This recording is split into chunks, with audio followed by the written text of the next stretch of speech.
Soften in the base of your spine, your root. Be grounded.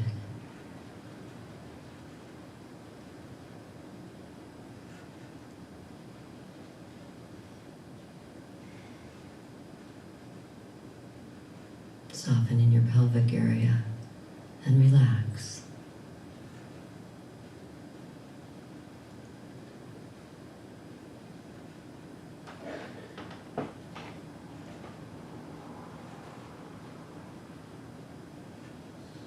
Soften in your navel. Our first connection to life on earth.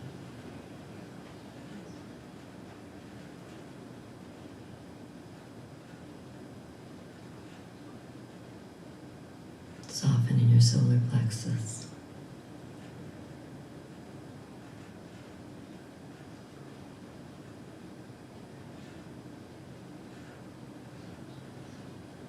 Soften in your heart.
Nothing to do, nothing to be, nowhere to go. Just sitting here in the peace. Soften in your heart and your whole heart area.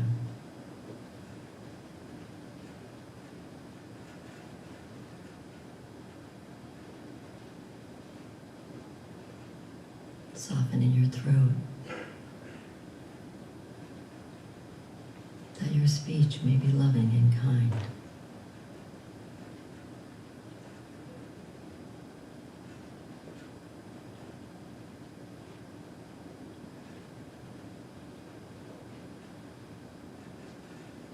Soften in your brow, your third eye, that you may see with inner wisdom.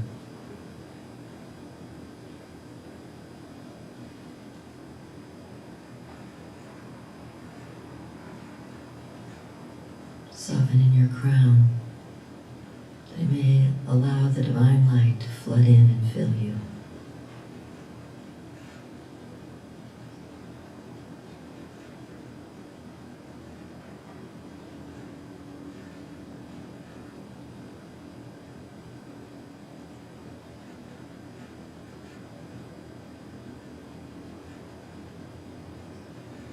Soften in the base of your spine, the root.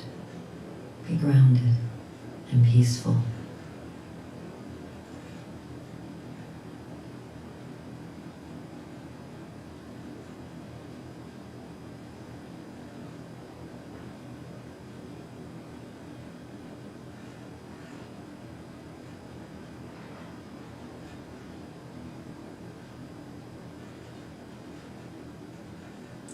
Soften in the pelvic area.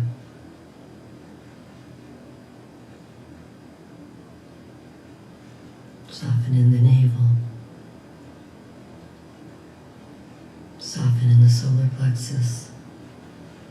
These centers of energy. Allow your energy to be both soft and powerful.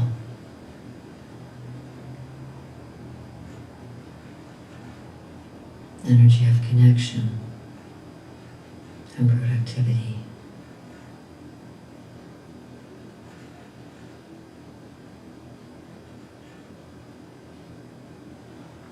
Soften in your heart.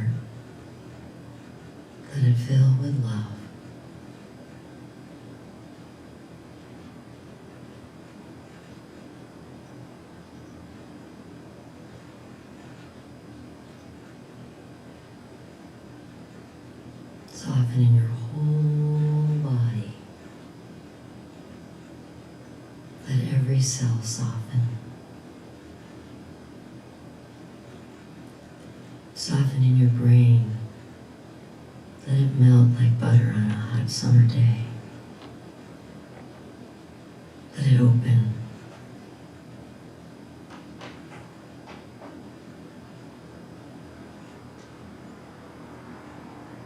Soften in your heart.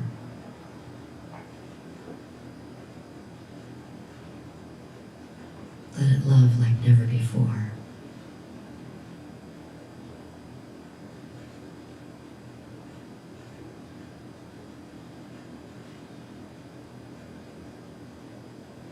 It is powerful to receive love as well as give love. So softening in our hearts, we are more capable of each.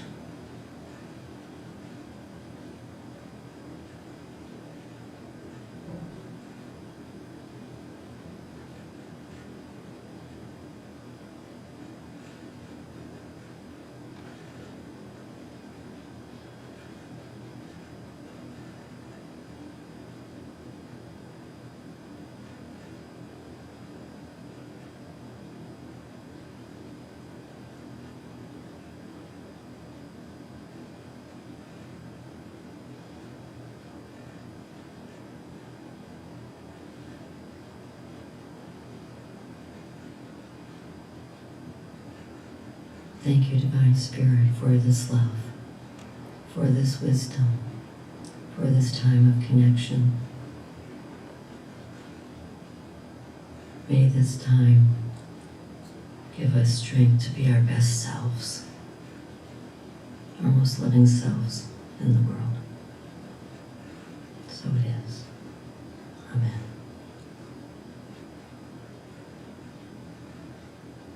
Thank you for being here today. Service will start in a few minutes.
can't hear you.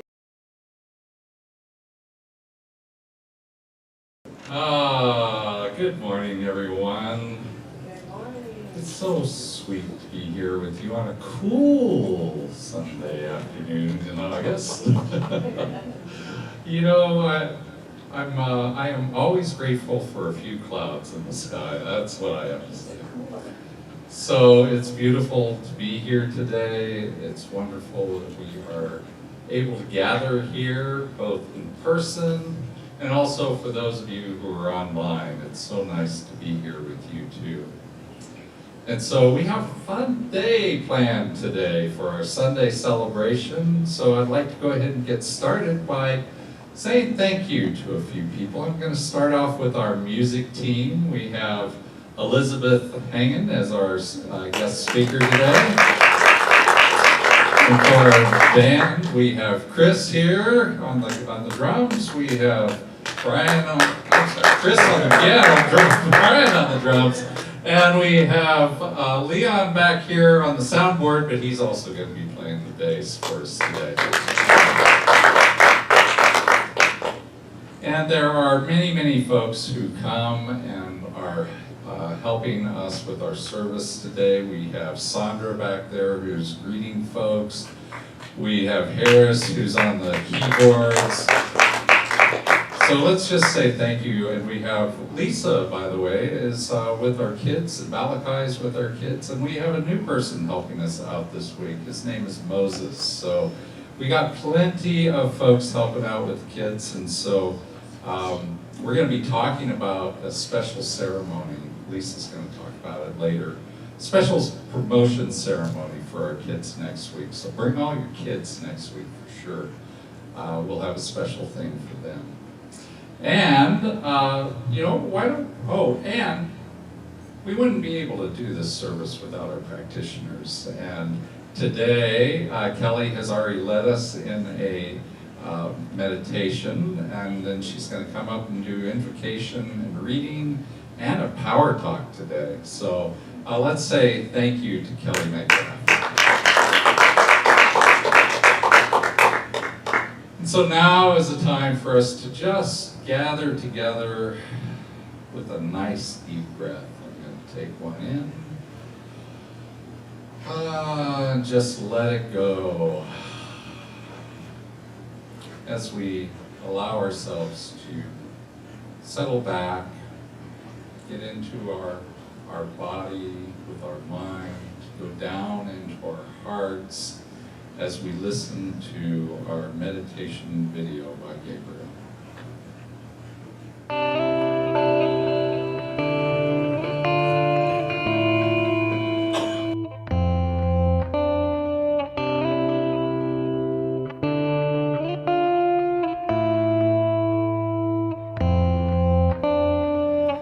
Do you ever feel like a plastic bag drifting through the wind, wanting to start again? Do you ever feel so paper thin, like a house of cards, one blow from caving in? Do you ever feel already buried deep, 6 feet under screams but no one seems to hear a thing? Do you know that there's still a chance for you, 'cause there's a spark in you, and you just gotta ignite a light and let it shine. Just own the night like the 4th of July, 'cause baby you're a firework. Come on, show 'em what you're worth and make 'em go as you shoot across the sky. And baby you're a firework. Come on, let your colors burst and make 'em go You're gonna leave 'em all in all.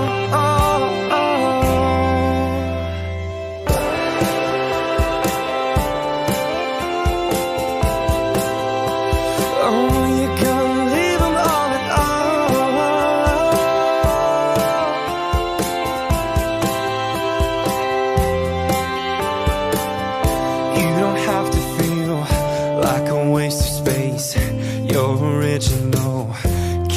be replaced. If you only knew what the future holds. After a hurricane comes a rainbow. Maybe a reason why all the doors are closed, so you could open one that leads you to the perfect road.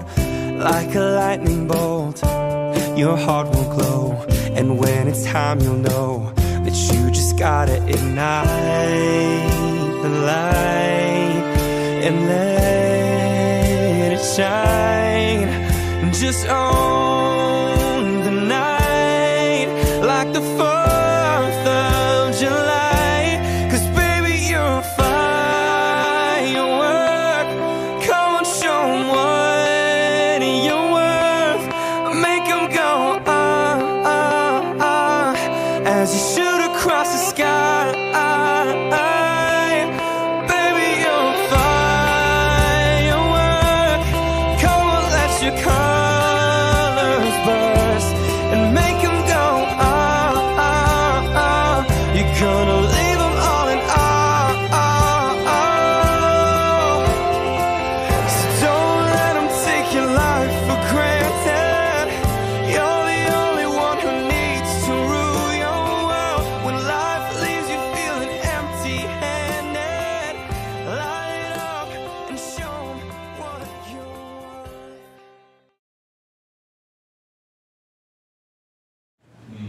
Thank you, Gabriel.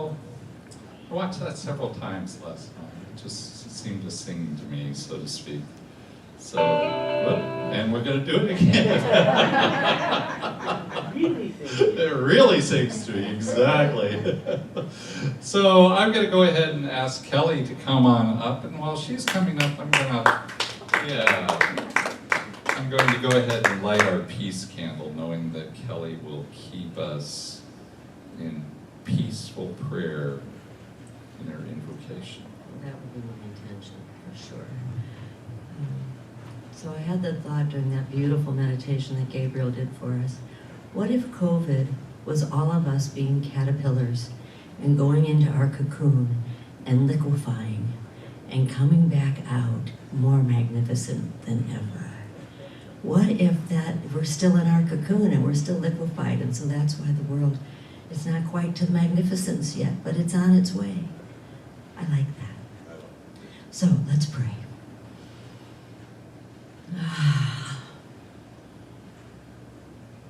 There is only one magnificent presence, all powerful, all knowing, all wise, forever expressing throughout all of its creation, always has and always will be, expanding and expressing throughout its creation, revitalizing it, rejuvenating it, loving it. So since it is everywhere, it must be right here within me and within each and every one of us. It has to be so that we each are magnificent expressions of the divine. So I claim that greater understanding of that in a deep, gracious and grateful way, not boastful, just in absolute love and appreciation that the Spirit is expressing through us. So I bless this service. I declare it to be a time of rejuvenation, of community, of love, of expansion, that we all leave here lifted up, more powerful than as we walked in, so that we may share our love and light with the world, and it can radiate back to us multiplied. So I bless Reverend Scott and the musicians and Lisa and all the people behind the scenes that brought this together for us, for it takes a team, it takes a village. So I bless us all. And with gratitude, I simply let it be so. And so it is. Amen and amen. So, I brought you this reading today from 365 Science of Mind, A Year of Daily Wisdom from Ernest Holmes. It was one of the pages last week that really spoke to me. Abundant living. Why go through life as though it were something to be endured? as though there were not enough good or joy to go around? Are we not always limiting the possibility of love and affection, of appreciation, and of the common everyday good things of life? If we really are in union with the divine source, then there should come a feeling of abundance in everything we do, an abundance of friendship, of self-expression, of everything. The abundant life contains all things, whether we call them big or little. We should sense the flow into our consciousness of the divine intelligence, a feeling that the creative imagination of the whole universe is centered in us and flowing through us. We should consciously practice this more abundant life, not necessarily for any specific thing or good we desire, but for the realization of the all good flowing through everything and everyone. Attuning our consciousness to this divine abundance, automatically we find a betterment in everything we do, a broader and deeper experience, a higher realization, and a greater good. Today, I expect a more abundant life. I am keeping my whole mind and thought and expectation open to new experiences, to happier events, to more complete self-expression. Giving out more love, I expect greater love in return. Sharing with others whatever good things I have, I expect all life to share with me the good that it possesses. Seeing beauty everywhere, I expect a revelation of still more beauty. Seeing joy in everything, I expect more laughter. More deeply sensing the divine tranquility in which all things exist, I expect a deeper consciousness of peace and security. Through it all, I feel that I am in the embrace of a warm, loving presence, forever seeking an outlet through me. Namaste. That was beautiful. That was a beautiful prayer too. I know that type of prayer just centers me, reminds me of who I am. And as I'm reminded of who I am, I get to move forward in a different way. I get to be in the world in a different way. So thank you, Kelly. So let's go ahead and have Elizabeth come on up. She's going to do a song, and while she's coming up, how do you go ahead and say hi to the people around you? We don't have to hug or anything, but you can wave and say hi.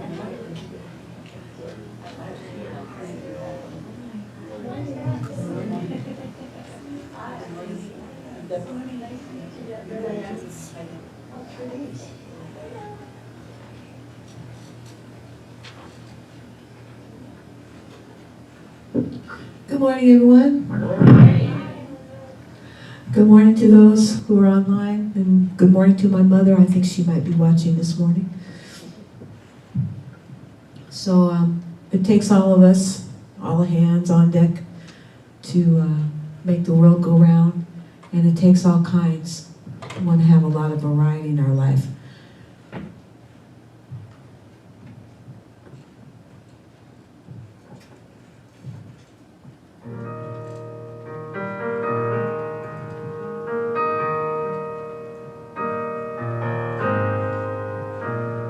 Some say the walls between us stand so tall, they don't see there's just one sun shining on us all.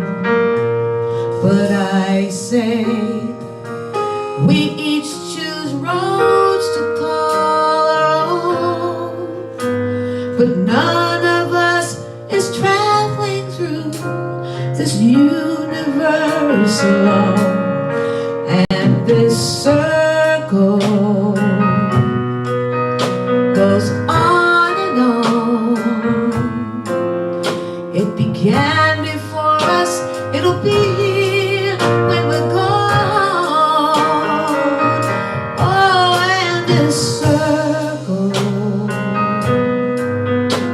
goes on and on and on, connecting our humanity, joining you to me and me to you. Seasons keep spinning stand, we fall, we struggle up the mountains we must climb. Different dreams may color what we see ahead, but our lives are strung together on a common thread, and the circle goes on and on. It began before us, it'll be here when we're gone. And the circle goes on and on and on, bringing our humanity, joining me to you and you to me. Round and round and round and round we go. Round and round and round we go. Love and learn and live and grow. Round and round we go. This circle just goes on and on. It began before us, it'll be here when we're gone. Yes, and this circle goes on and on and on. Someday you will come to see I'm joined to you and you to me.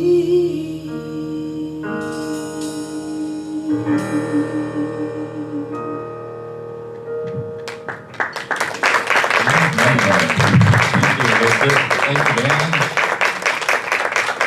You know, I usually get to hear the musicians as they're practicing. Today I didn't, so I got a nice surprise. So lovely to be here with you guys today. And, you know, we have been working on this theme of the elements of life. And last week I showed you this beautiful picture of Earth. And I said that, you know, we talked a little bit about what does it take to make this be a blue dot, to be a blue dewdrop hanging out in heaven, allowing us as humanity and all the life of this planet to live in such splendor, in such abundance as we have right now. And it takes particular conditions that are not that, you know, it's not found everywhere in the universe. It's not found everywhere in the solar system. It takes particular temperature range, and it takes a certain amount of water, and it takes a certain type of air, you know, and we as humans, you know, are well, we're mixing with the you know, in our impact, we're mixing with what is going on this earth. And so, you know, we need to be aware of that. We need to be cognizant. We need to take the actions that are needed to make sure that we stay in that just right place for us to live and for our descendants, our children, our grandchildren, and the many, many, many descendants that come after us have this beautiful planet. And so, you know, we know that the elements of life, they're precious. In fact, I would say they're priceless. And so we get to make choices about how we move forward, both on a personal level and from a government level. And so we get to choose that, and I think we should be supporting things like renewable energy and supporting things like our ecology in all the different ways that we live. So we're going to continue talking about the elements of life for the rest of the month. We're going to talk about, what does it mean? What does it take? How do we impact things on a personal level? How do we support it? But I'm going to ask Kelly to come up first, and she's going to tell us a little bit about what she knows about the elements of life.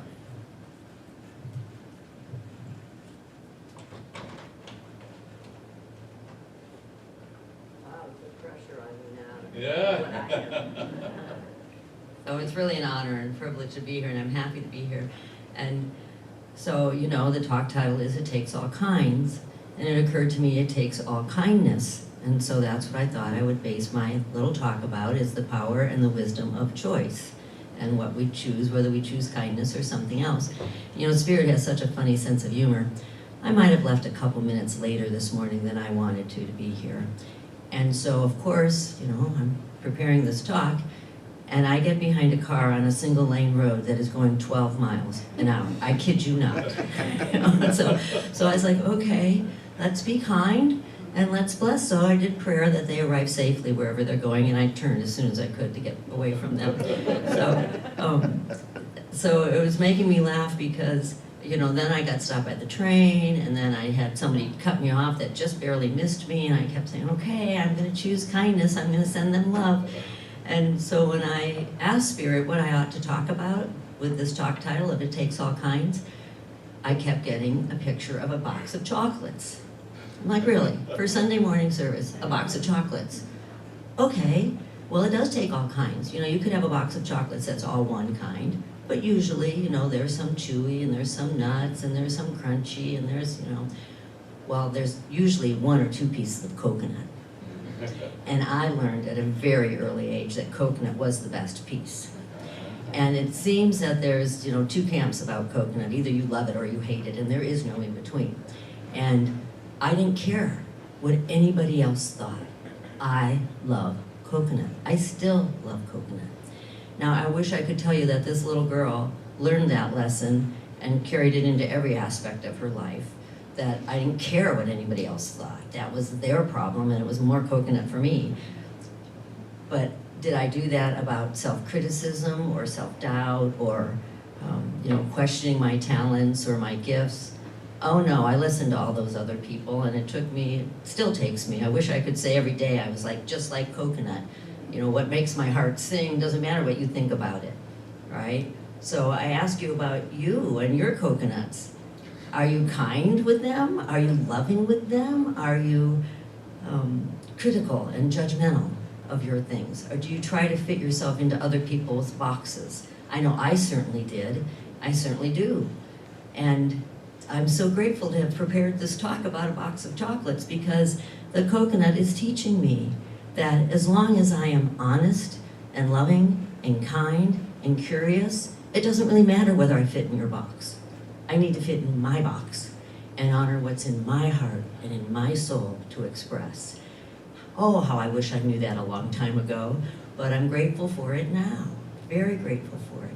So the other day I went to give blood, and it's something I do regularly. It's my way to give back. I'm very passionate and grateful that I have good blood.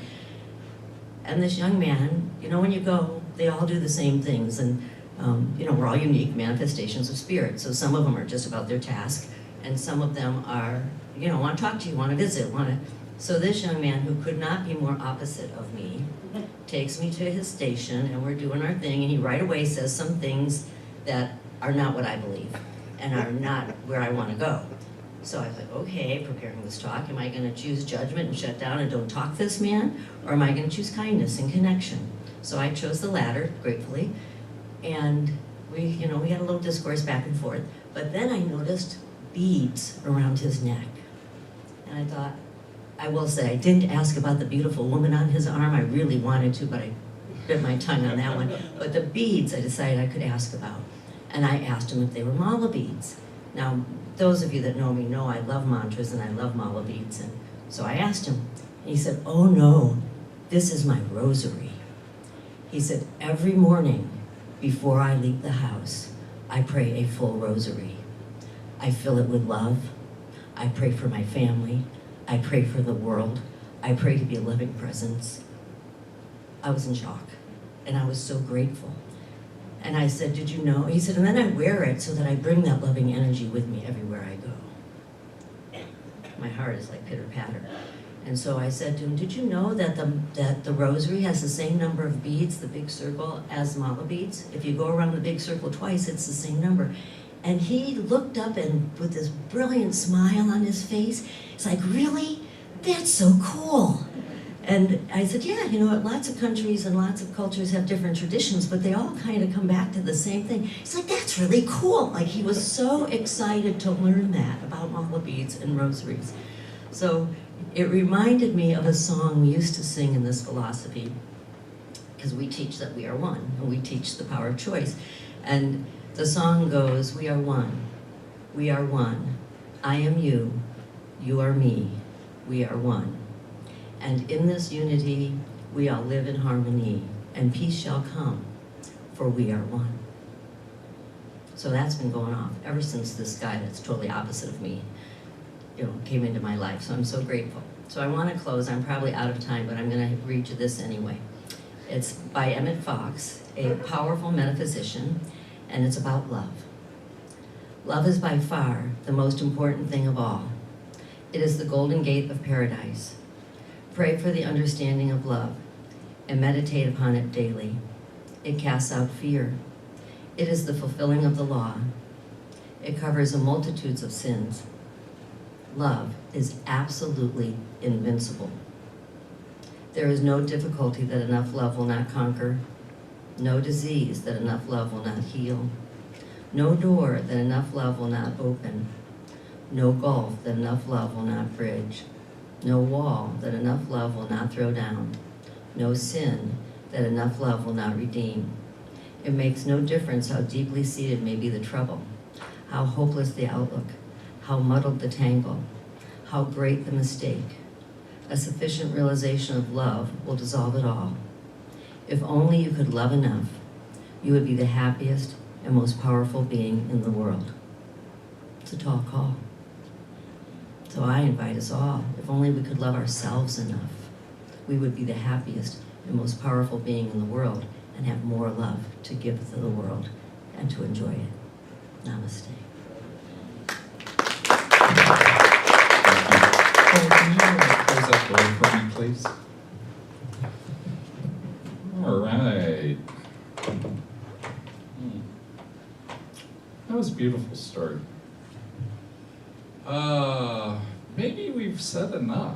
What do you think? We've had prayer, we've had a talk, you know, we've covered all the bases. Had a music, you know, everything's good. Well, maybe I have just a couple of things to say. What do you think? So, as Kelly mentioned, this week's talk title is It Takes All Kinds. And it truly, truly does take all kinds. You know, diversity is the key to life, really it is. When you think about it, you know, it's everywhere. Diversity is the natural state of things. But it's not really the natural state for humans. You know, it's not our wheelhouse, really, diversity. And I'm going to show you, I started thinking about this week, and I went to look up the definition of diversity, and then I thought, well, what are all the antonyms for diversity, all the opposites of diversity? What are those? And I got a list that's showing up here off the dictionary online.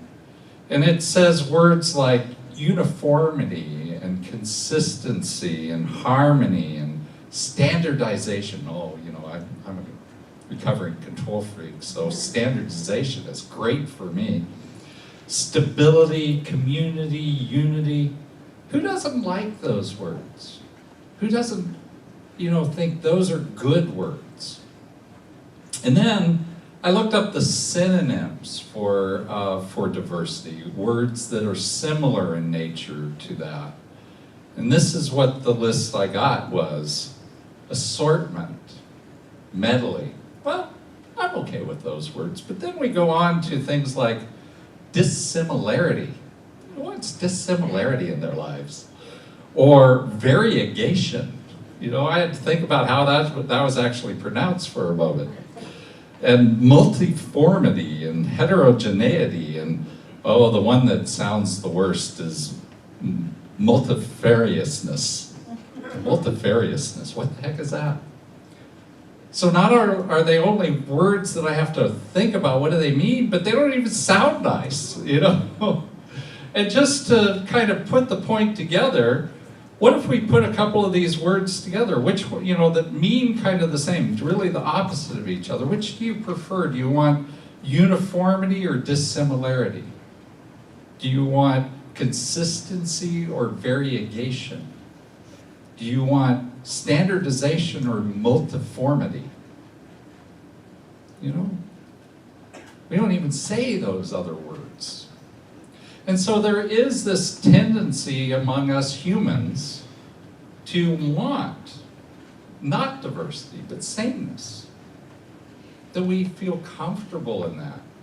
We feel like we have things under control and we can live our lives safely when things are not so diverse. They're more sane.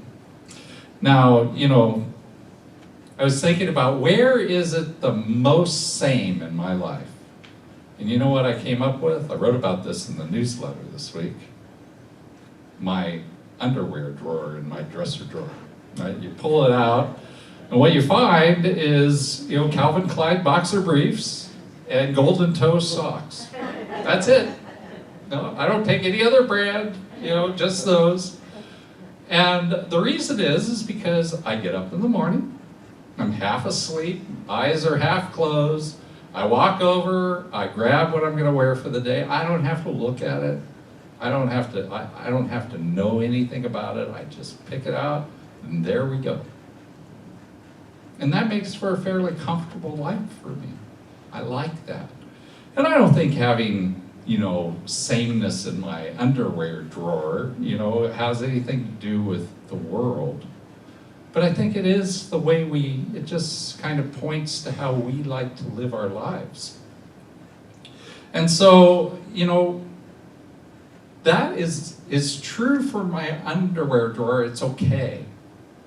But it's not true for this world. It's not true for the earth. The truth is, for the earth, we need to have diversity.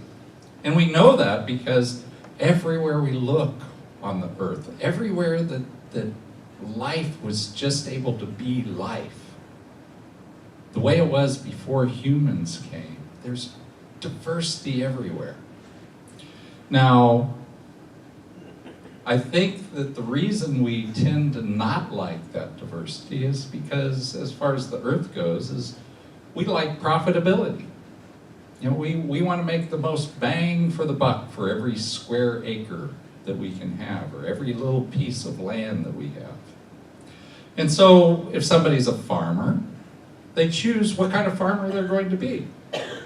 And so maybe you're going to be a corn farmer. If you're going to be a corn farmer, they grow corn. They don't grow corn and soybeans and this and that and the other thing. They grow corn.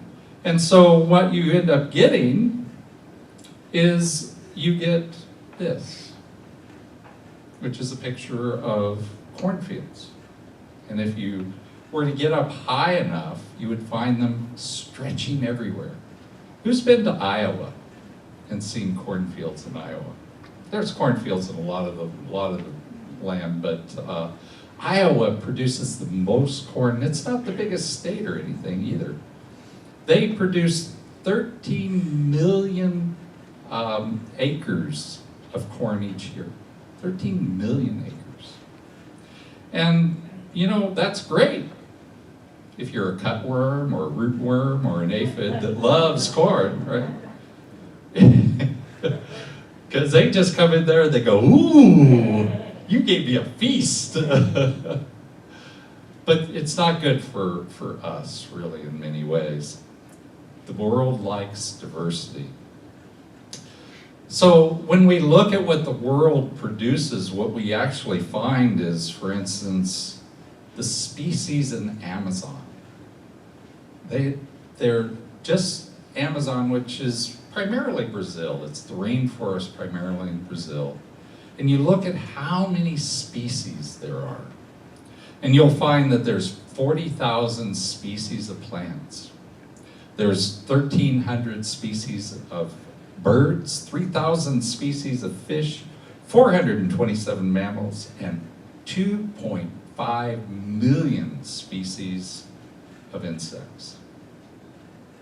That's amazing, isn't it? But that's what the earth likes to have. That's the diversity that is the natural way for this planet to be. Not sameness, diversity everywhere that you look. And so, what happens is man comes in and cuts down the forest. In fact, worldwide, as far, not just the rainforest in Brazil, but worldwide, trees are taken out every year, enough area to fill the state of Nevada, every year. And if we keep doing this, in 100 years, there will not be any forests on the planet at all. And so it's something for us to consider. What can we do? And what do we replace that forest with? Well, we replace it with palm tree oils. Trees is one of the main things that's going on right now. What do we use? We use that for our processed foods. So we get to make a lot of choices. But I think number one for us is for humanity, I think, needs to embrace the idea of diversity more. Instead of uniformity, consistency, and standardization, which I love, we need to start thinking, we need to start drifting towards understanding dissimilarity and variegation and multiformity. We need to recognize that, it takes all kinds, that the world is stronger, not just the earth is stronger with many, many species, but when we get down to humans, we as human beings are stronger with many, many types of humans, many cultures, many ways of looking at things. But, when we think of man as the owner of the world, that's what we believe, right? We believe that we're the owner of the world. I think we need to take into consideration a statement by a man named Anthony Douglas Williams. He says, "One day we will know that all animals have a soul. Hopefully this day does not come when it's too late." And so, when it comes down to what are we going to do, we could spend a lot of time, a lot of effort on the doingness, figuring out what the doingness is. I could say a lot of things, but that's not what this purpose is about. That's not what we're here about today. We're here to understand, how are we supposed to be in the world? Because what we know is that change your thinking, change your life. We don't say change your life and change your thinking. Changing your thinking is the number one. It's the first thing that we need to do. And so what is it that we need to look at? Well, we need to understand that all life is sacred. We need to know that the animals are also life. Ernest Holmes says, "We believe in the incarnation of the Spirit in everyone, also in everything, and that all people, and also all life, are incarnations of the one Spirit." And so I think one of the things that we need to do as far as our beliefs, as far as our thoughts, is we need to value all life. We need to value life in all the myriad ways that it shows up. both in the animal kingdom, the plant kingdom, all the variety that's on this planet, but also in all of the variety that it shows up as human. Right? When you really look at all the millions of species out there, you know, the differences between people is tiny, right? Compare yourself to an ant. You know? How much are you like an ant? Not much.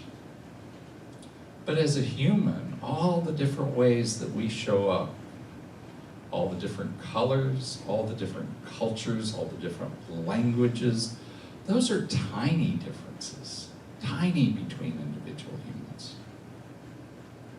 And so we need to value that diversity that we see as a way of making humanity more resilient, more able to handle all that we need to do. One of the things I think in valuing life that we can think about is we can change this idea that the world was given to us and change it to a concept of I was given to the world. If I was given to the world, how do I need to show up in order to be the gift that I was given to the world? You know, we are absolutely free humans, free spirits. We get to do whatever we want in whatever way we want. But it takes all kinds. And we have an opportunity to really look to see how that gift can be given to the world, how our personal gift can be given. One of the things I think that we can do is I think that we can have a smaller footprint on the world. You know, I used to scuba dive a lot. My ex and I, we went all over the world scuba diving. I have been so fortunate in being able to go down into these beautiful, fragile reefs and see the beauty that lies there under the sea. And in the group that I used to dive with all the time, we used to have a saying. We said, take only pictures and leave only bubbles.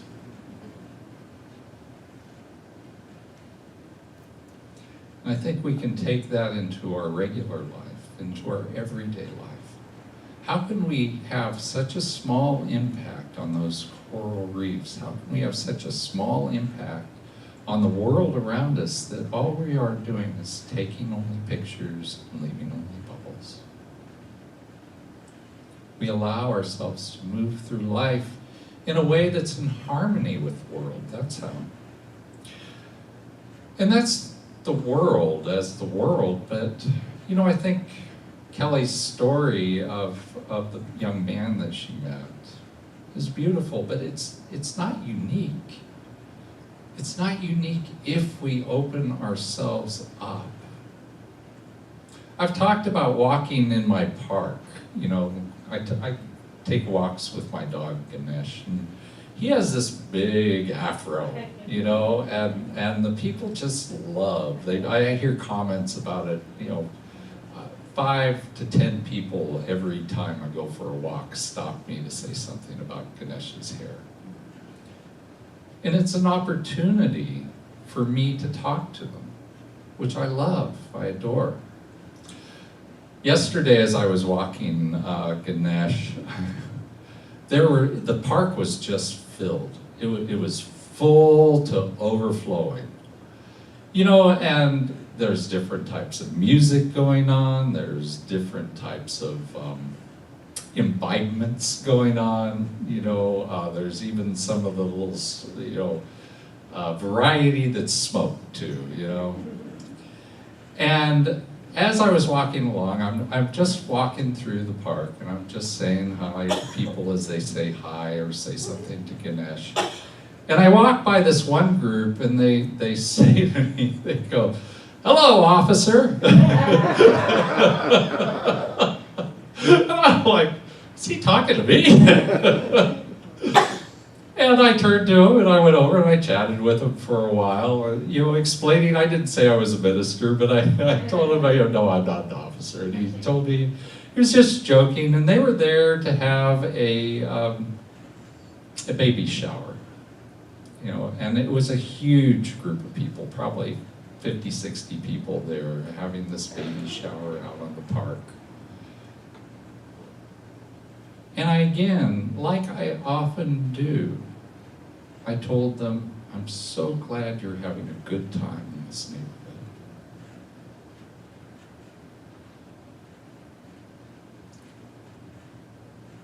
Because it's a way for people to come.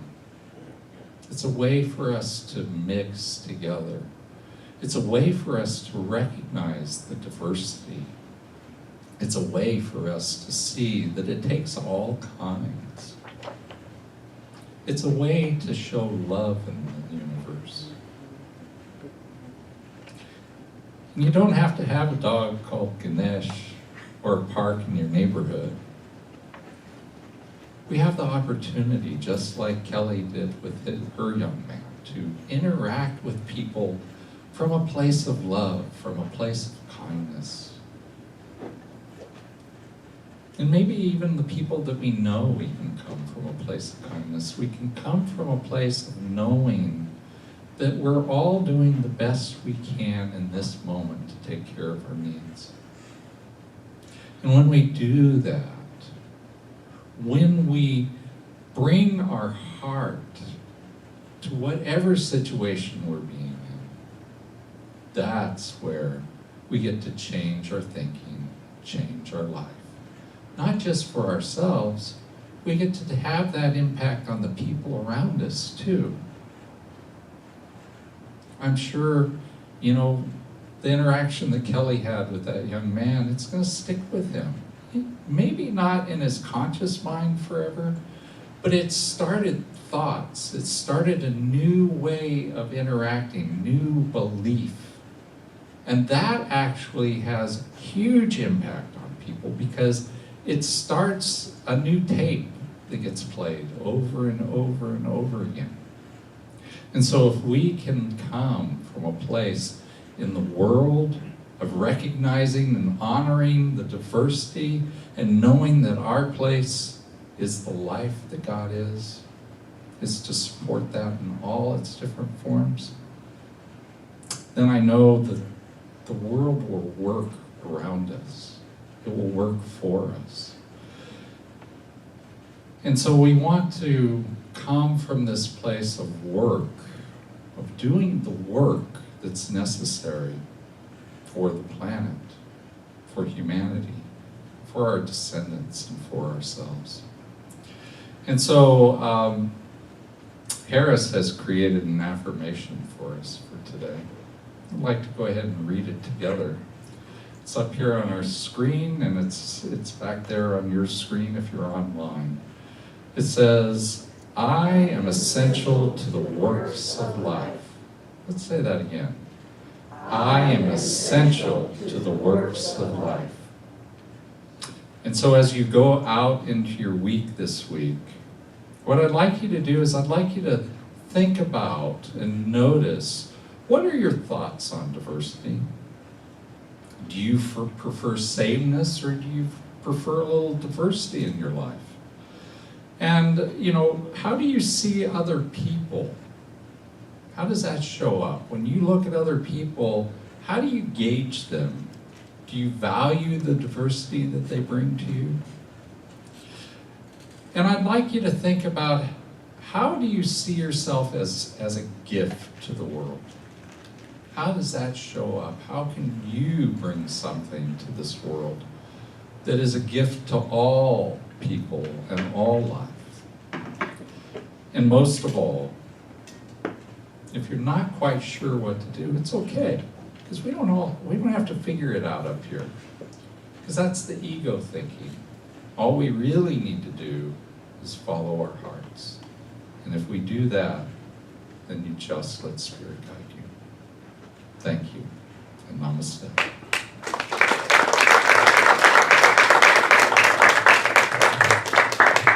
So Chris is going to play a little, sometimes call it noodling. He's going to play a little underneath my prayer as we know this life, this power, this presence that God is the truth of us. It's the very essence of us, because it is the essence of all life. It is the essence of everything that we find on this planet, and we recognize it because it creates out of itself, out of the love and the peace and the joy and the abundance and the prosperity that it is.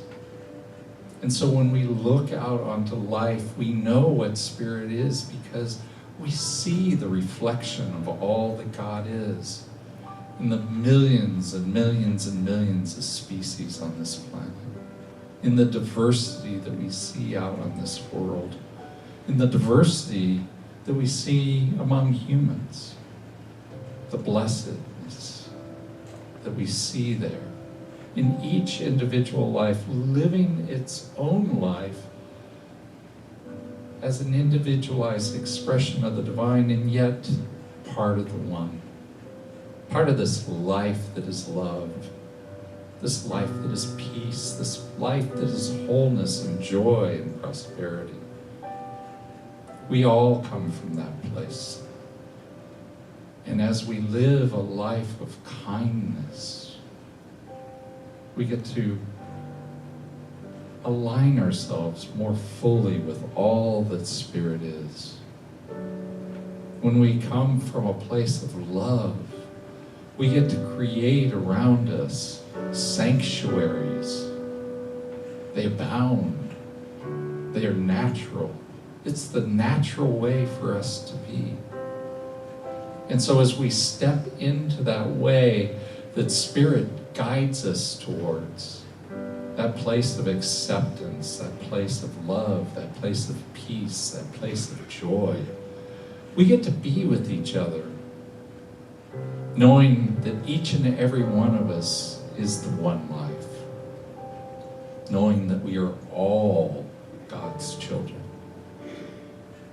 And so for knowing that truth, I just give thanks. And I release this prayer to the law, knowing that it's already fulfilled in the mind that God is. And I say life and God are good and very good. And together we say, and so it is. Amen and amen. So now is the time for our conscious contributions. And so I see Jackie is back there with an offering, and Sandra also. So they'll be bringing the offering plate around. And if you're here, we have offering envelopes that are in the pews that you can fill out and put your offering in that and just throw it in the basket. If you have been given online already, there are little Ernie 100s that you can place into the basket just as a symbol of your giving. If you're online, there are 3 ways to give. You can give through our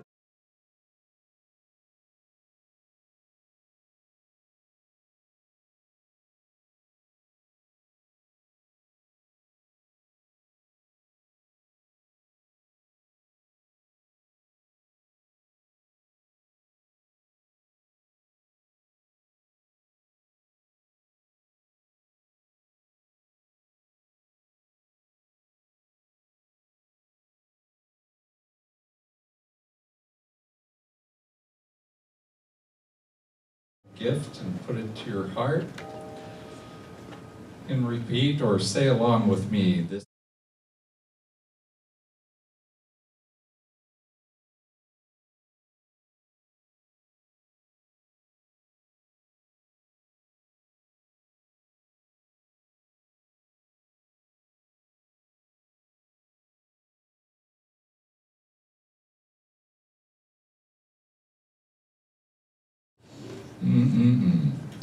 So now I'd like to ask Elizabeth, come on up. She's going to sing our second song.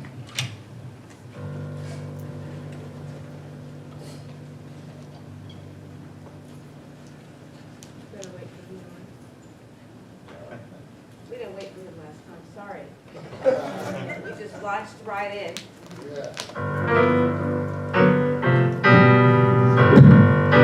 Well, I hope everybody has a wonderful Sunday, and Thank you to Reverend Scott and Kelly for beautiful words this morning. And it does, we just have to remind ourselves that it does take all kinds, and you know, sameness. Yeah, my underwear drawer kind of looks like that too.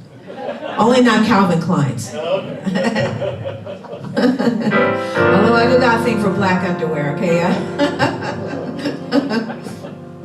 There's a song about that.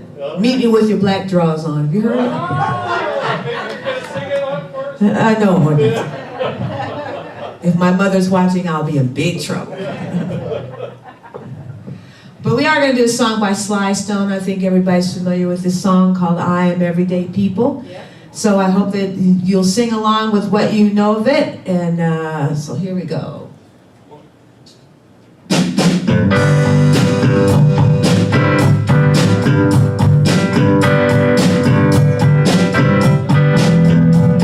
Sometimes I'm right and I can be wrong.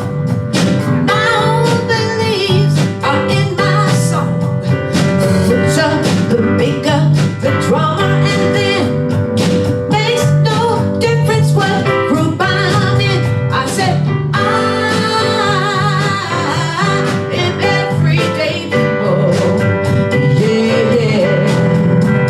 Now there is a blue one who can't accept the green one, but living with the fat one who's trying to be a skinny one. Different strokes for different folks, and so on and so on, and Scooby-Dooby-Dooby.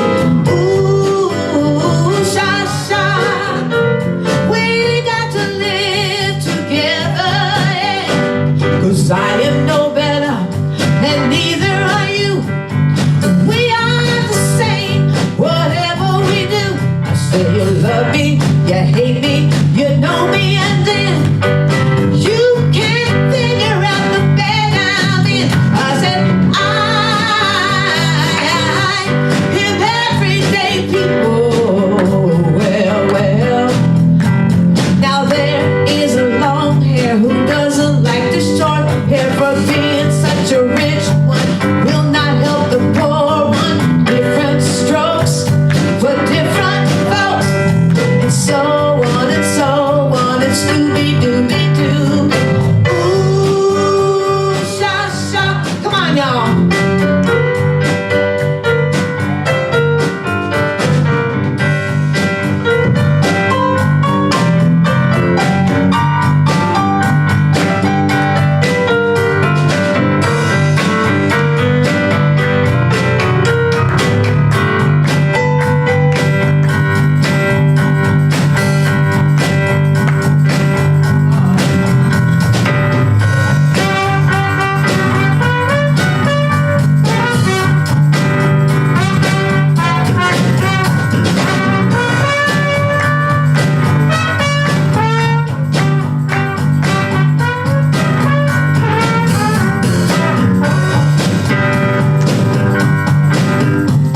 Come on, break it down to the drum and the bass. Here we go, here we go, here we go, here we go, go!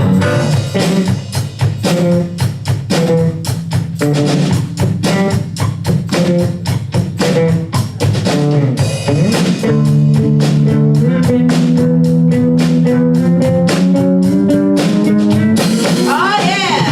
There is a yellow one that won't accept the black one, that won't accept the red one, that won't accept the white one. Different strokes for different folks, and so on and so on, and Scooby-Dooby-Dooby. Ooh, sha-sha. Everybody say, I am everyday people. Yeah, yeah. Repeat that. I am everyday people. One more time, just make sure we got it. Good measure. I am everyday people. Yeah, yeah. Woo! Tina, you should have come up. Absolutely. Oh, so much fun. So I'd like to go ahead and introduce our youth. We got a whole passel of them today. Come on down. Good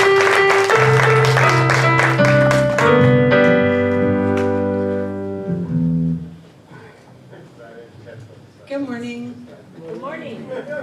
So our teens are definitely our majority today, so we're going to talk to the teens to see what they did.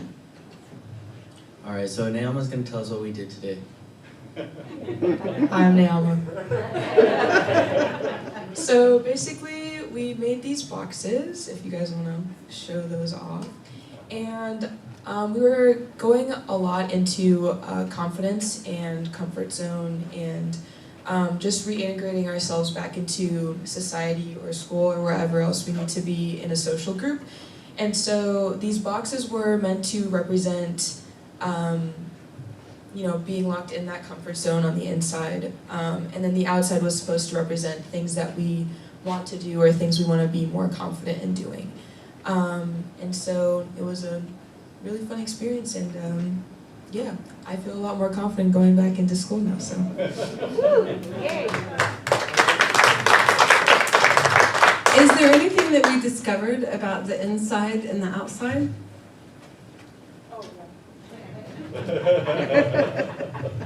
So, for me personally, a lot of the inside stuff is things that I'm really comfortable with and I surround myself with on the daily. But it starts to get overwhelming once you go outside of that box. But once you're out there for long enough and you've been practicing and doing it over and over again, it starts to become regular, and then you have a more expansive comfort zone per se. So, yeah, I think that's all. And also that what is on the outside and inside is the same you of what you're going through and what your aspirations are. So it's all you. Thank you. I just have an announcement that next Sunday we're going to have a ceremony which I hope to be a tradition here, and we call it Passageways. So we will be celebrating each member of the youth program and their transition to the new school year. They'll spend time choosing an intention for that year, and then I will be introducing them one at a time. They'll come up to the stage and we'll have a little ceremony. So it's really very beautiful, and so I hope everybody can come. And then we'll celebrate with some cake afterwards. So that's the best part. And that's us. Thank you. Thank you, guys. I want to celebrate the work that our kids do, our youth do, in all the different ways that they show up. And it's a reminder for us. I don't think we celebrate enough of our own lives. We're celebrating next week, we're celebrating the fact that they've promoted to the next school level. And we could think about that for ourselves. Where is it that I have a way, a place, a thing in my life that I should be celebrating? And so next week, bring your kids, because I think it's a powerful ceremony for them, but bring yourself, because we get to live through our kids next week. We get to live that example of celebrating our successes, celebrating the way we've grown. And we do, and we have. So, let me, Marcia, do you want me to talk about the, you're not going to, right? You're going to, well, then I'm going then I'm going to give you the mic. Reverend Scott is used to me, and you'll be used to me too. I say exactly what I feel, and so it's clear when he says, "Do you want me to do it?" No, absolutely, because I'm really excited about it, and we're working really hard, and there are things that are in my head that folks say, "You haven't shared with us. We don't know."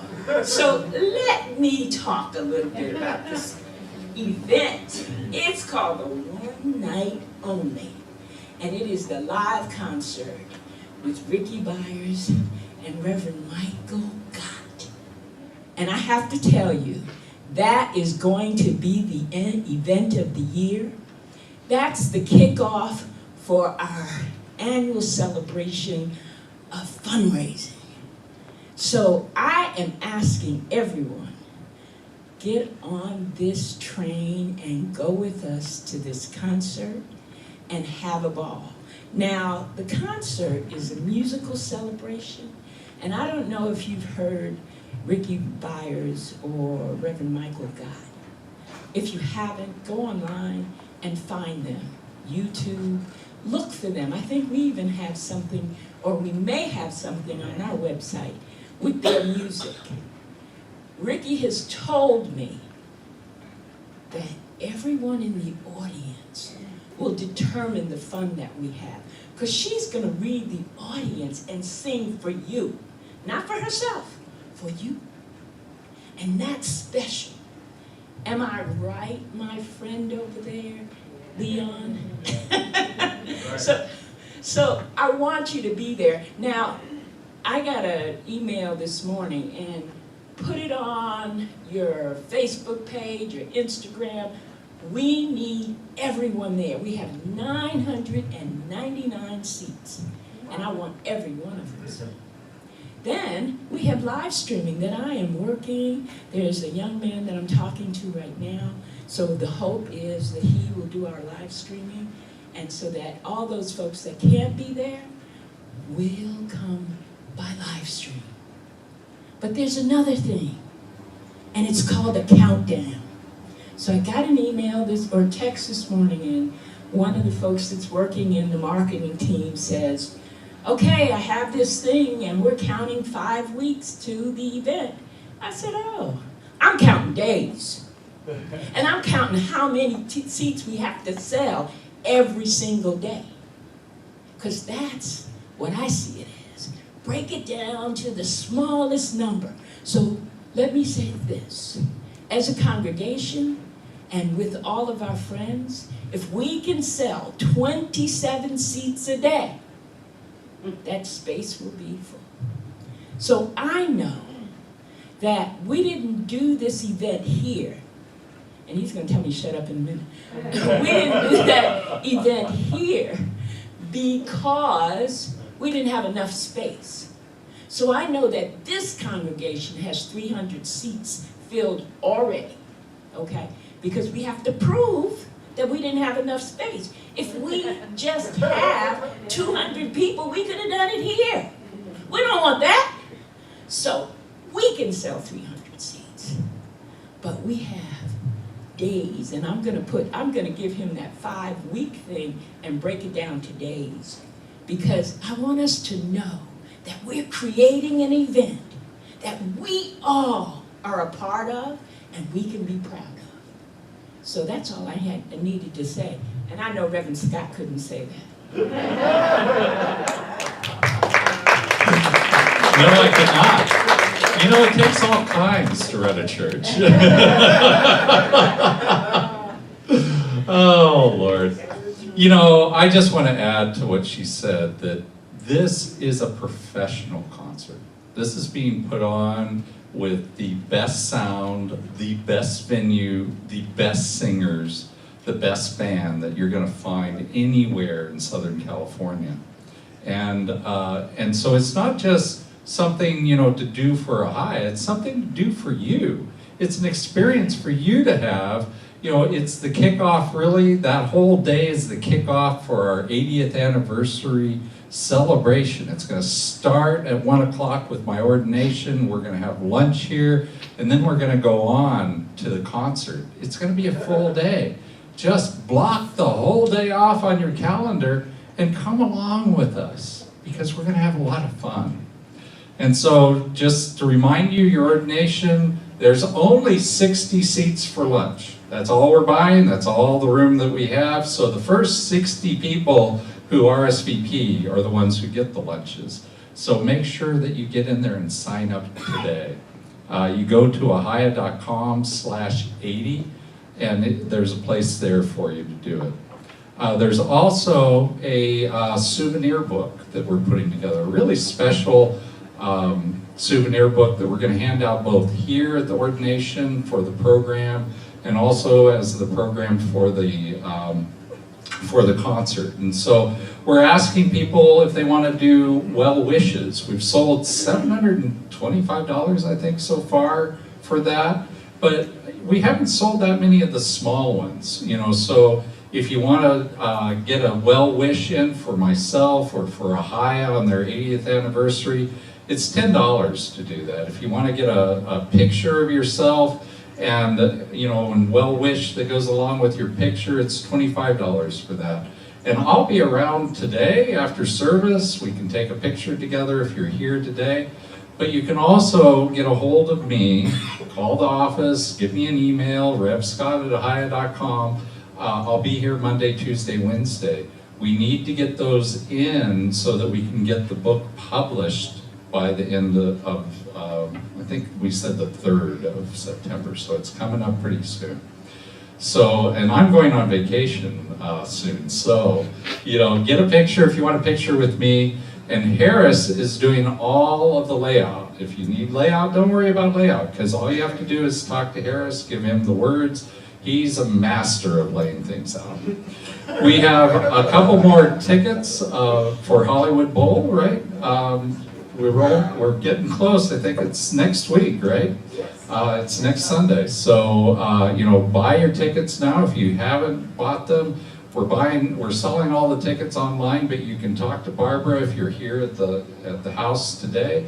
You can talk to Barbara, she'll guide you through the process, or talk to me, or Harris, or get online. Go to ahiah.com/80. No, actually just ahiah.com. It's on the front page. And we have the book study this week.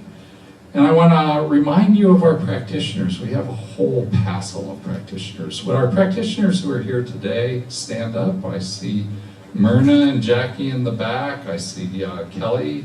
We have Marcia. We have Chris. I am a practitioner as well as a minister, so I love praying with you. So if there's something on your heart or mind that you would like prayer for, you see our practitioners. If you want to do something, if you're online, you want to talk to them outside of here, then you can go to ahiah.com/meetourpractitioners to find their contact information. We also have Ministry of Prayer. If there's something that you want prayer for, just go to ahiah.com/prayers, and there's a form there. You fill it out. Only the ministers and practitioners ever see that.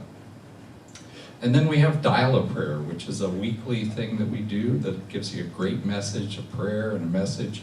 And we change it up every week, so there's something new. I love it for a quick lift me up for myself. So, with that, let's do the benediction together, all right? You got it here on the screen. Go ahead and read it along with me. Something wonderful is happening through me right now. It is this thing called life. Life is in my mind, life is in my body, life is in all of my affairs. I accept it, I am it, and I share it, just the way it appears, and just the way it appears not. Thank you, life. Amen and amen. And so, it's been lovely having you here today. I hope to see you again here next week. Remember, we've got the youth promotional ceremony next week, and lots of good stuff going on. So I want to see you here, and if you're online, I will check you out on Zoom in just a few minutes. I love you guys. Thank you, and namaste.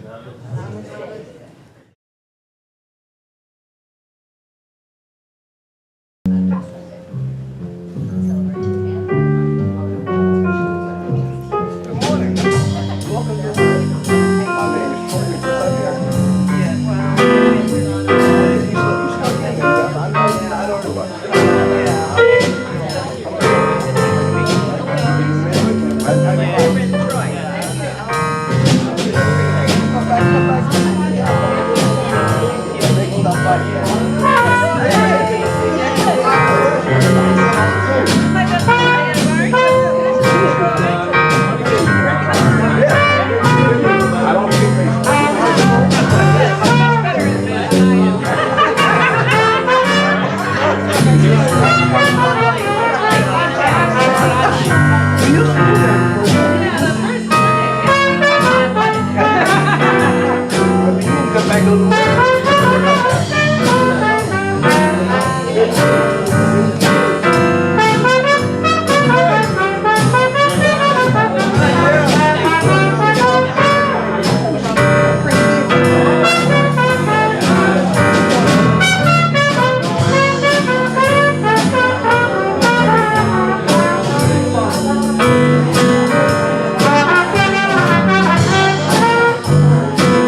No.